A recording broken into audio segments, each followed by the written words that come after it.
What if I told you there's a real-life Wakanda rising in West Africa, and a 35-year-old black man in combat boots is leading the charge?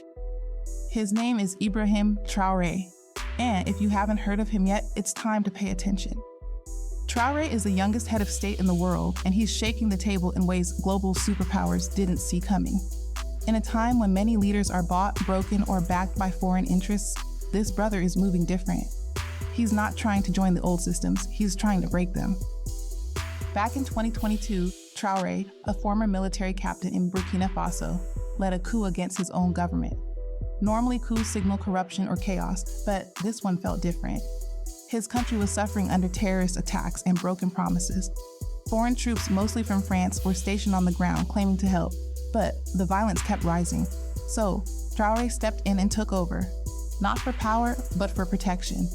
At least that's what he says. Since then, he's evicted foreign forces from his land, accused international powers of neocolonialism, and called out Western hypocrisy on the world stage. While some presidents fly private and speak in metaphors, this man rides in regular trucks, sleeps in the barracks with soldiers, and speaks directly, sometimes bluntly, about the problems on the ground. It's a vibe that reminds people of Fred Hampton, Patrice Lumumba, or even Thomas Sankara, the legendary revolutionary who once led Burkina Faso before being assassinated for being too radical.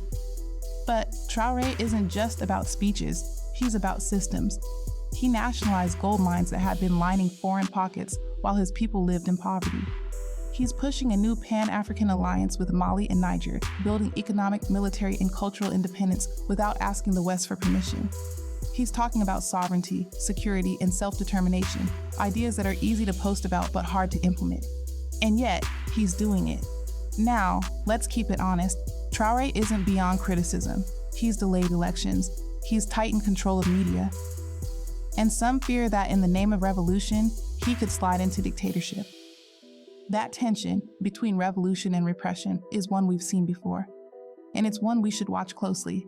But what's clear is that for the first time in a long time, young Africans are seeing themselves in leadership, not just as laborers, soldiers, or students, but as architects of their own future.